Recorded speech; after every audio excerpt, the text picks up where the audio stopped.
नमस्ते, मैं प्रत्यक्षा। अर्पण जी ने कहा था अनामिका दी पर बोलने के लिए। मैं तो बहुत ज़्यादा बोलना चाह रही थी, बहुत चीज़ें बताने की मेरी इच्छा थी, लेकिन फ़िलहाल मैं देश में नहीं हूँ, बाहर हूँ, अमालफ़ी में हूँ।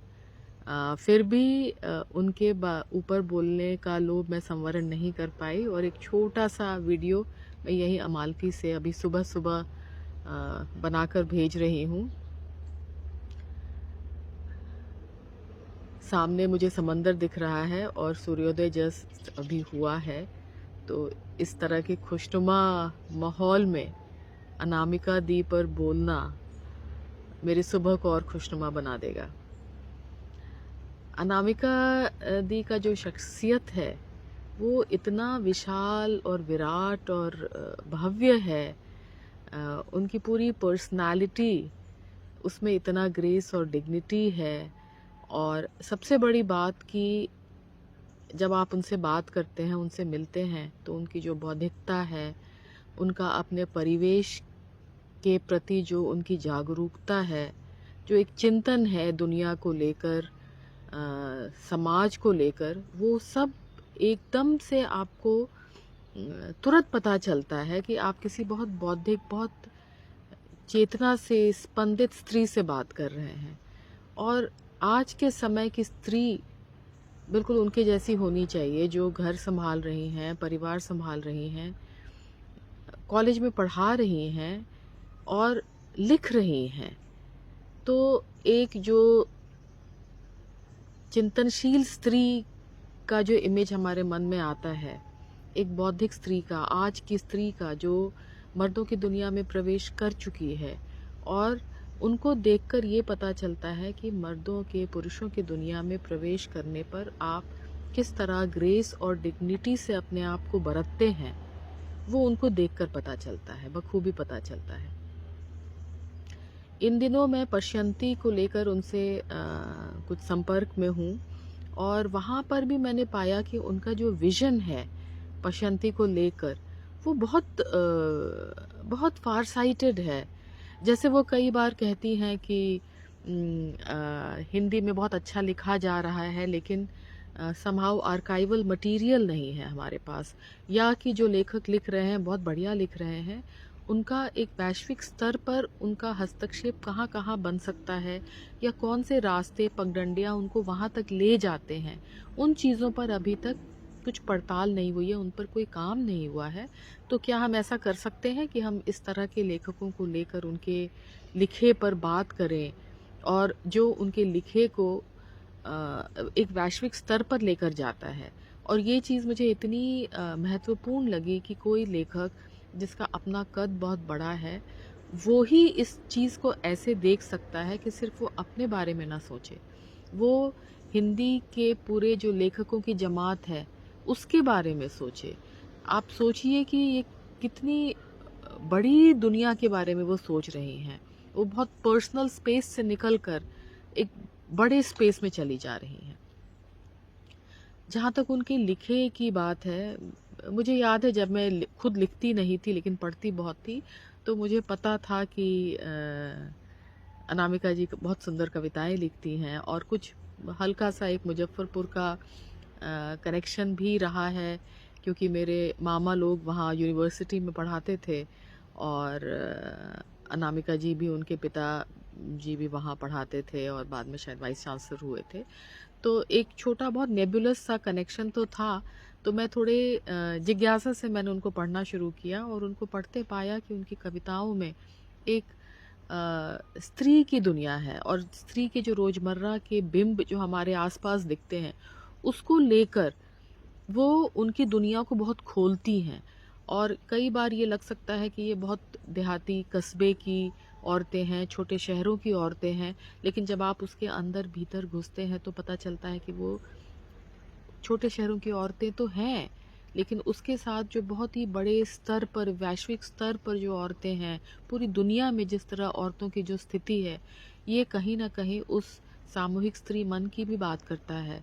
तो वो बहुत उसका फैलाव बहुत बाहर तक चला जाता है। वो भीतर की दुनिया से निकल कर वो किसी बहुत बड़े विशाल फलक पर फैल जाता है, और इसीलिए उनकी कविताओं का कनेक्ट पाठकों से इतना बढ़िया बनता है।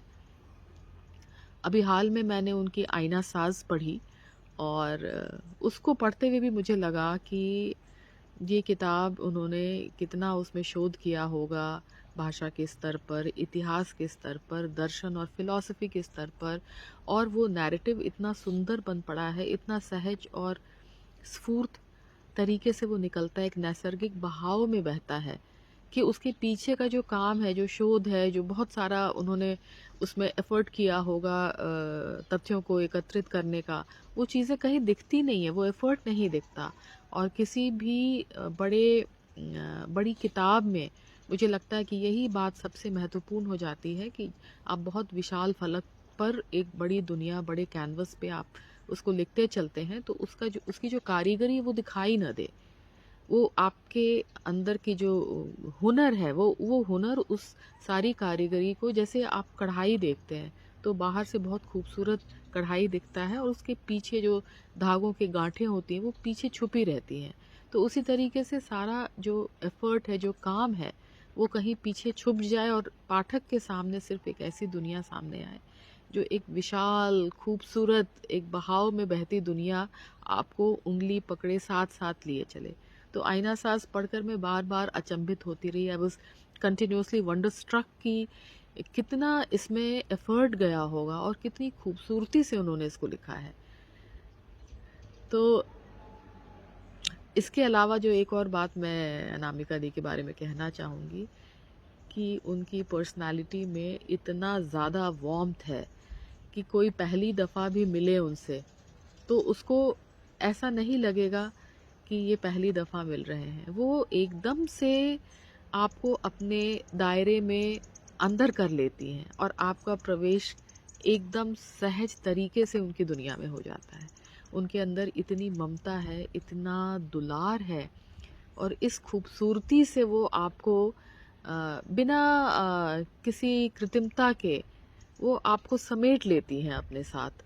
और आप कभी ये नहीं सोचते कि ये अनामिका जी हैं, जो इतनी बड़ी कवयित्री हैं, लेखक हैं, जिनको इतने सारे सम्मान मिल चुके हैं, जो साहित्य अकादमी विनर हैं, वो बिल्कुल आपके लेवल पे आकर आपको अपने आगोश में ले लेती हैं, एम्ब्रेस कर लेती हैं। और ये मुझे लगता है कि ये जो रूटेडनेस है, ये जो सबको इंक्लूड करने की जो उनकी खासियत है, ये बहुत बहुत ज़्यादा महत्वपूर्ण है। और इसी वजह से वो शायद इतने सारे लोगों के साथ कनेक्ट कर पा रही हैं, इतना सारा काम कर पा रही हैं। मैं तो उनके the amount of work that she does, मुझे बहुत, आई एम सो इम्प्रेस्ड, मैं क्या बताऊं, उनके लिखे से, उनकी पर्सनालिटी से, उनकी बौद्धिकता से, उनके सोचने की जो एक गतिशीलता है उससे। तो जैसे जैसे मैं ये बात कह रही हूँ, मैं देख पा रही हूँ कि बहुत खूबसूरत सूर्योदय हो चुका है। और अगर मैं आपको थोड़ा सा दिखा दूँ, ये देखिए, ये सनराइज है, और ये हमारा थोड़ा सा ये समंदर बे, और आप देख सकते हैं जहाज़, छोटे छोटे बोट्स हैं, फेरी बोट्स हैं, और ये सनराइज़, और ये पहाड़ों के पीछे से सूर्य अभी बस उगा है। और ये थोड़ी सी अस्त व्यस्त हमारी दुनिया जो हमने अस्त व्यस्त कर दी है, और वापस फिर मैं पास जो मैं यहाँ बैठकर बात कर रही हूँ, तो अनामिका जी के लिए मेरे मन में बहुत आदर, बहुत सम्मान है। मेरी बहुत सारी शुभकामनाएं कि वो जितनी चीज़ें वो करना चाह रही हैं वो सब करें। और मुझे लगता है कि मेरा सौभाग्य है कि मैं उनके साथ पश्यंती को लेकर छोटे से ही स्तर पे जुड़ी हूँ। आई फील ऑनर्ड, और बहुत शुक्रिया। बोलना बहुत सारी चीज़ें चाहती थी, थोड़ा सा समय का कॉन्स्ट्रेंट हो रहा है, तो उसके लिए माजरत। और एक बार फिर से शुक्रिया अर्पण जी, आपने मुझे उकसाया कि मैं यहाँ बैठकर भी ये थोड़ा सा समय चुरा के थोड़ी सी बातें कर लूँ।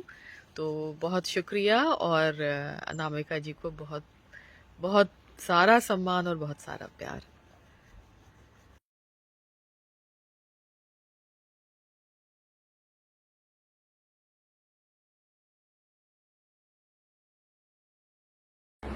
अनामिका जी के आईना साज से एक और चीज पढ़ना चाहती हूँ। इसके बैक फ्लैप पे जो लिखा हुआ है किताब के बारे में, खुसरो के बारे में, तो वो मैं सुना रही हूँ आपको। खुसरो एक दिन पैदा हुआ मध्यकालीन कहे जाने वाले उस सांवले हिंदुस्तान में, जिसकी छतें इतनी ऊंची होती थी कि हम बौनों की 3 मंजिलिया बाम्बियां उनमें खड़ी हो जाएं। यह उस खुसरो की आत्मकथा से रचा हुआ उपन्यास है जिसमें खुसरो की चेतना को जीने वाले आज के कुछ सूफी मन वालों की कहानी भी साथ में पिरो दी गई है। खुसरो इस कथा में अपना वह सब बताते हैं जिस तक हम उनकी नातों, कव्वालियों और पहेलियों की ओट में नहीं पहुंच पाते, कि उनका एक परिवार था, एक बेटी थी, बेटे थे, पत्नी थी और थे निजाम पिया, जिनकी निगाहों के साये तले उन्होंने वह सब सहा जो एक साफ हसास दिल अपने खून सने वक्तों और बेलगाम सनकों से हासिल कर सकता था। और इसमें कहानी है सपना की, नफीस की, ललिता दी की और सरोज की भी, जो आज के हत्यारे समय के सामने अपने दिल का आईना लिए खड़े हैं, लहूलुहान हो रहे हैं पर हट नहीं रहे, जा नहीं रहे, क्योंकि वे उकता कर या हार कर अगर चले गए तो न पद्मिनियों के जौहर पर मौन रुदन करने वाला कोई होगा, न इंसानियत को उसके शुद्रतर होते वजूद के लिए एक बृहत्तर विकल्प देने वाला। इसके साथ ही किताब के फ्रंट कवर पर जो एक शेर है वो पढ़ना चाह रही हूँ। जिंदगी एक सूफी सिलसिला इस तरह भी है, जिंदगी एक सूफी सिलसिला इस तरह भी है कि चिराग से चिराग रोशन होता है, मशाल से मशाल। और अब मैं इसके 2 हिस्से, 2 अंश में पढ़ के सुनाऊंगी, वो अंश जो मुझे बहुत प्रिय है और मैं चाहती हूँ आप भी मेरे साथ इसका आनंद लीजिए। मैंने अनामिका जी की आईना साज की बात की थी कि कैसे मुझे ये किताब बहुत अच्छी लगी थी, और मैं इसका एक छोटा सा हिस्सा आप लोग के साथ साझा करना चाहती हूँ। ये हिस्सा है महरू की जन्नत। इधर कुछ दिनों से मेरे घर का माहौल खानकाहों जैसा हो चला है। नमरूद, शाहिद और ईरान से आए दूसरे जवां शायरों से मेहमान खाना आबाद हुआ नहीं कि घर की फिजा बदल सी गई। आए दिन बैठक से शायरी के खूबसूरत मिसरे इस तरह उठते रहते हैं जैसे लोबान का धुआं। मैं और कायनात एक चिलमन के पीछे अपनी बुनाई कताई लेकर बैठ जाते हैं, इस एहसास के साथ कि अब इससे ज्यादा सुकून तो जन्नत में भी नहीं ही होगा। जब अमीर दरबार चले जाते हैं तो कुछ देर बगीचे में टहलते हैं हम, फिर मैं घर के काम संभालती हूँ। शाम की दावत की तैयारियां होती हैं और निजाम पिया के हिस्से का खाना पहले निकाला जाता है। शाम को हम अपनी बग्घियों में बैठकर निजाम पिया के पास जाते हैं। वहां अपने हाथों से अमीर उन्हें कौर उठाकर खिलाते हैं। 2-4 कौर में ही उनकी जरूरत पूरी हो जाती है और बचा हुआ खाना गरीबों में बांट दिया जाता है। रात में नातिया कव्वालियों पर झूमते हैं, शमसुल जैसे दूसरे सूफी। उसके बाद तरह तरह के किस्सों से उभरी बातें लोगों में बांटते हैं। इन जिक्रों में मेरा छोटा बेटा फखरुद्दीन अली भी शामिल होता है। इस बात का मुझको अफसोस है कि अपने किसी बेटे से मेरे शौहर के रिश्ते सहज नहीं हैं। बहुत कम उम्र में दुनिया देख लेने का एक खराब असर ये होता है कि मर्द बेटों के लिए जरूरत से ज्यादा डर जाते हैं। डर ये कि कहीं वे बहकर बर्बाद न हो जाएं। अंगूठे के तले दाब कर रखने का, मुट्ठी में सबको बंद रखने का हौसला मर्दों में वैसे भी होता है, पर उन मर्दों में तो इसका कोई हद हिसाब ही नहीं होता जिन्होंने अपने बचपन में बहुतेरी हाफ डीप देखी है, दुनिया की सब ऊंच नीच जानी समझी है और जिंदगी के कठिन दौर देखकर बेटों के बाप बने हैं। वे बच्चों को कठपुतली की तरह चलाना चाहते हैं और बच्चे उन्हीं के बच्चे होने के चलते तू डाल डाल मैं पात पात वाली चक्कर चाल खेलते चलते हैं। इस तरह तनातनी दोनों तरफ से बनी रहती है और घर की औरतों को दोनों तरफ की फुफकारें पचाकर लगातार एक पुल सा बनाए रखना होता है।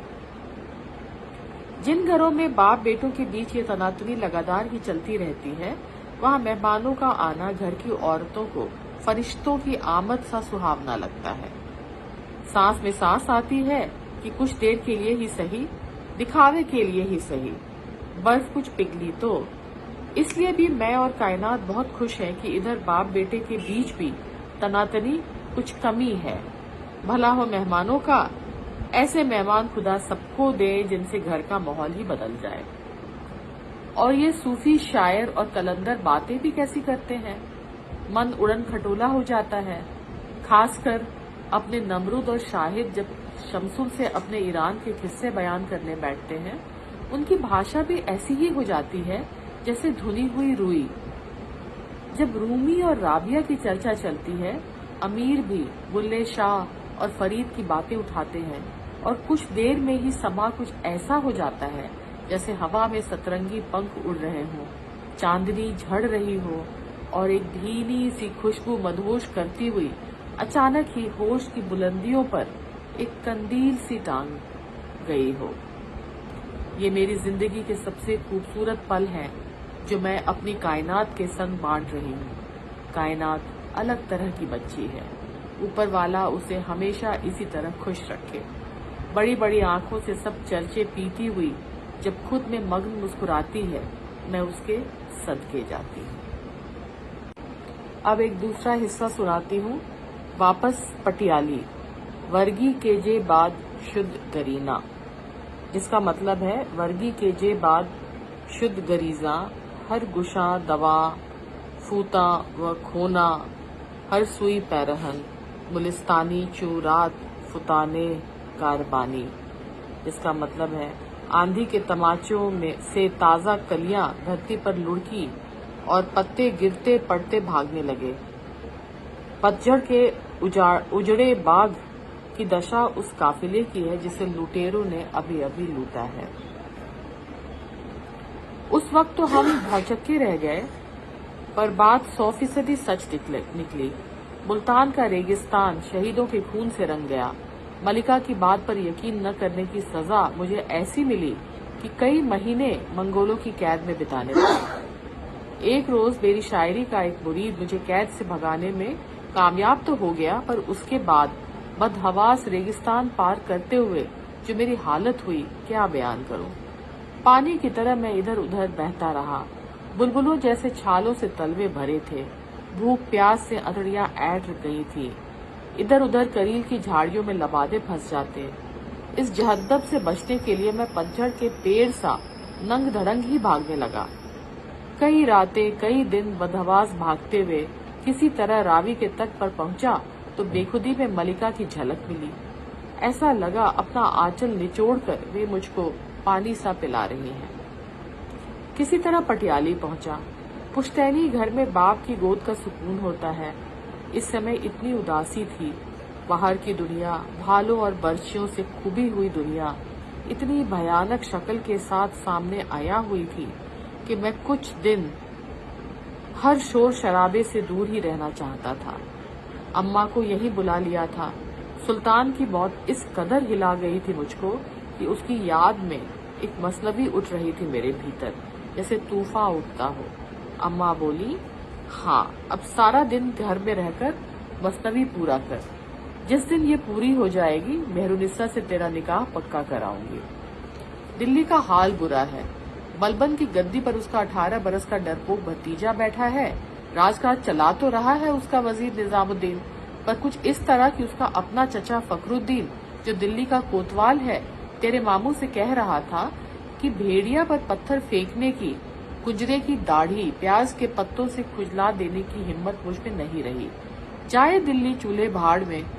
सुल्तान मोहम्मद की याद में चिराग जलाने वालों के लिए दिल्ली में जगह नहीं।